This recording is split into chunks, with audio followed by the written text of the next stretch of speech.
Hey everybody, happy holidays. Today I'm going to be doing something I've never done before, and that is review a movie I dislike. Usually I only talk about movies that I enjoy because there's already so much negativity in the world, and I don't want to just waste my time talking about something I don't like, but I'm making an exception for this one. Mainly because every year I make two Christmas themed videos and I didn't have enough time this year for my Silent Night video I wanted to make, and since I had a lot of thoughts about this film, I figured I might as well discuss it on my channel. So without further ado, here's a little description of I Know What You Did Last Christmas. A group of estranged friends are lured to a secluded Christmas party at a remote home, but the reunion turns deadly when they realize they're being hunted by someone who knows their darkest holiday secret. A cruel prank that ended in a woman's death last Christmas. So this is definitely not a good movie, but it's one of those films that's so bad it's good. And another reason I'm talking about it is because up until recently, nobody else on YouTube has reviewed it. One of my favorite movie reviewers, Joshua Reviews, talked about it on his channel, and I'll link his video in the description because I totally agree with almost everything he had to say about it. Now, this movie came out in October of 2025, and it's obviously paying homage or straight up parodying I Know What You Did Last Summer. And I'm just guessing here, but I think it was probably rushed into production so they could profit off the success of the I Know What You Did Last Summer Legacy sequel. And with me being a huge fan of both I Know What You Did Last Summer and Christmas horror movies in general, when I saw the poster for this movie, I got really excited and intrigued. I obviously wasn't expecting anything incredible, but I certainly did not expect it to be as bad as it is. So this movie starts with our main character being chased by a Santa Claus killer and then stuffed inside of his sack. And I kept thinking they were doing that thing that movies do sometimes, where the beginning of the film is actually the end, and they just show it to you at the start of the movie to get you intrigued and hooked. But that scene never happens in this movie.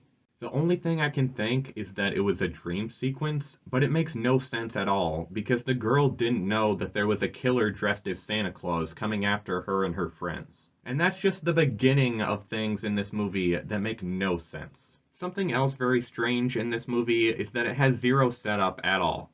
For example, in the original I Know What You Did Last Summer, we see the group of friends hanging out and having a good time together. And then when they murder or accidentally kill someone, depending on how you interpret it, we jump forward a year, and we see how the dynamic between all the characters has changed and how the incident has affected them. But this movie starts with all the friends reuniting 1 year after their friend died. We never get to see them before that happened. We don't get to see how it happened, it just starts with all the characters meeting up 1 year after the incident.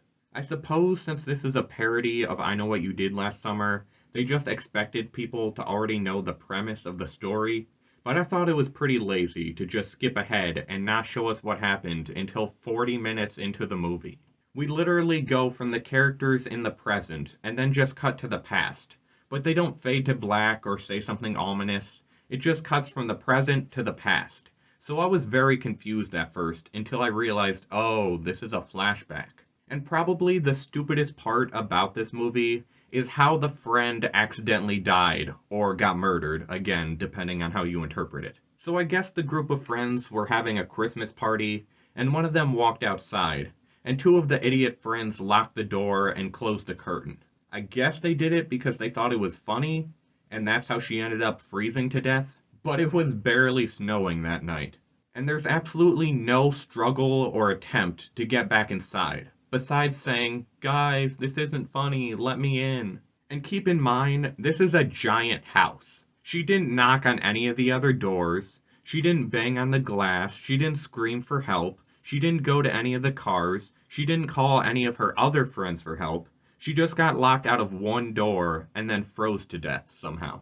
So now here we are 1 year later, and all of the friends have been invited back to the scene of the crime. And when everyone gets there, they probably sit down for maybe a few minutes asking each other which one of them invited everyone here, and of course everyone denies it. And after that, they pretty much just wander around acting like everything's normal and just straight up relax. For the majority of this movie, nobody questions why they all came there or who invited them. You would think after not getting any answers, these people would want to go back home or maybe celebrate Christmas with their family or just not be at the scene of the crime where their friend died. But no, everyone just kind of stays there without any reason, and everybody is very calm about everything.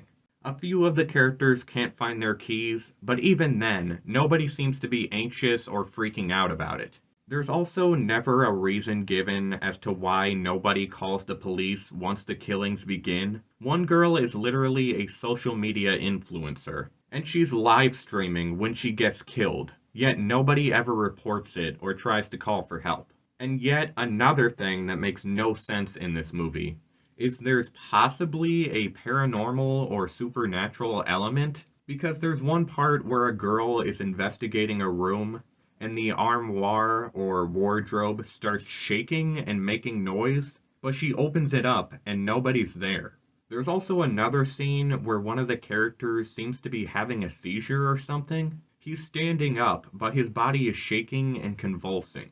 It seemed like maybe they were implying he was getting possessed, but there's no other information or implications given to suggest there was a supernatural entity. The ending of this movie also kind of rips off the ending of The Strangers, where the main guy and girl get knocked out and wake up tied up together. And spoiler alert, I guess if anybody cares, there's two killers in this movie. I won't reveal who they are, but one of them literally has no motive at all. So we don't know why they're doing this or going along with it. And when that character shows up at the beginning of the film, nobody knows who he is. But he's like, yeah, remember I was there last year? And one of the other characters is just like, oh yeah, you were totally here. Like, bro, it's super suspicious, but nobody acts like it's weird at all. Another thing I couldn't help but laugh at is towards the ending, one of the killers is using a knife, and it's like the most fake looking knife I've ever seen in my life. It's like 3 inches wide and looks like plastic. And the ending to this film is very anticlimactic. I kept waiting for the Santa killer to come back for one last scare or attempt to kill the main character, but no, the girl just kind of wanders off and the screen fades to black and the credits start rolling. I really hate being so negative. I never review movies I dislike, because I don't want to say mean things about a movie that people worked really hard on, I'm sure. But I paid like $5 to watch this movie, so I kind of feel like I got screwed over, especially because I was so excited to watch this movie and was ultimately extremely disappointed. If I had to say anything positive about this movie, it would be the concept. I really like the idea of taking I Know What You Did Last Summer and turning it into a Christmas-themed movie. But unfortunately, this film did not do a good job of that. And the second positive thing I have to say about this movie is that the kills were surprisingly decent. That's kind of what kept me engaged the whole movie, is just waiting to see how the next person got killed. But even then, it's nothing extremely unique or memorable. Of course, with this being a Christmas horror film, someone has to get strangled to death with Christmas lights or get stabbed with a candy cane. Both of those things happen in this film, so that was entertaining. And this is super random, but something that made me laugh pretty hard while watching this is that at one point the lights go out, and one of the characters is literally like, oh my gosh, the power's out! And I was like, no shit, Sherlock, isn't that obvious? So overall, I thought this movie was pretty lame and disappointing. I love I Know What You Did Last Summer, and I love Christmas horror movies. But this movie did not execute either concept well.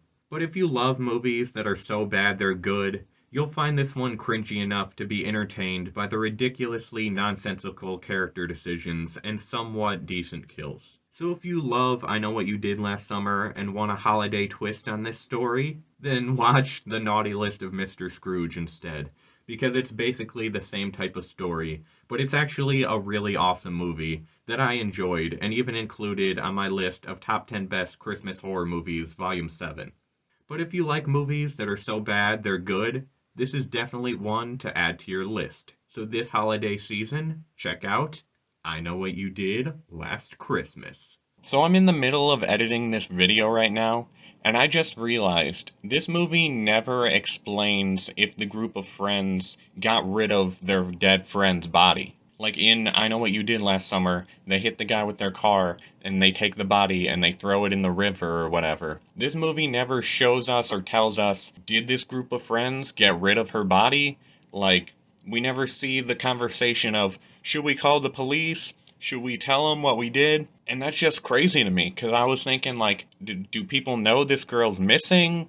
Do they obviously they don't know she's dead? Do they assume she's dead? Like, what the fuck did this group of friends do with their dead friend's body? Did they bury her? Did they throw her in a lake or a river or some shit? Like, what the fuck happened? And how did I not realize this while watching the movie? That's a really important piece of information for this type of story. And they never ever gave us a little hint of what the fuck happened. Like, we know the friends never called the police, and it's like, we're gonna cover up this secret that our friend is dead. But, like, what the fuck did they do with the dead body? Where is this person? Where's the corpse? Like, it just baffles my mind, blows me away thinking about this right now.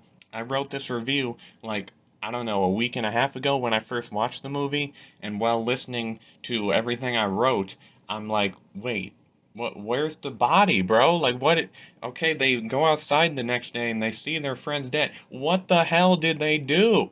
Because we never see that conversation go down like we do, and I Know What You Did Last Summer. And I'm just like shocked right now. And I know I'm probably just repeating myself over and over again, but like, damn, how do you do I Know What You Did Last Summer without showing or telling us or talking about that? Anyways, that's enough of that little rant. Continue watching the rest of my video, please. Well, everybody, that's the end of this video. I didn't really plan an outro, so I'm not sure what to say. But I apologize for not doing the Silent Night video I planned on doing. Hopefully I'll do that next year. This year I just was really low on time. I can't believe it's probably like 3 days till Christmas by the time I'm uploading this video. But just so much shit I had to do. You know how it is, Christmas with your family, and we all got sick like a month ago. And so everything, all the time I had was just cut in half, and I'm trying to watch all my favorite movies. I'm trying to write reviews, and now I'm just ranting probably. But check out Joshua Reviews. His YouTube channel's awesome. He kind of reminds me of myself in a strange way. Hopefully that's not an insult to him, because I'm a fucking loser. He's super awesome though. And yeah, subscribe to him, check out his Christmas reviews. And besides that, you know, drink some eggnog, eat some cookies, look out for killer Santa, spend time with your family, all that dandy shiz. And yeah, until next time, happy holidays and Merry Christmas. I know what you did last summer, but this movie was a bummer. And you know I love Christmas, but this movie won't be on my wish list. Yeah, I'm talking, this movie sucks. Yeah, this movie sucks. Yeah, I don't give a fuck. Nope, I don't give a fuck. Happy holidays. Happy holidays. Watch better movies. Watch better movies.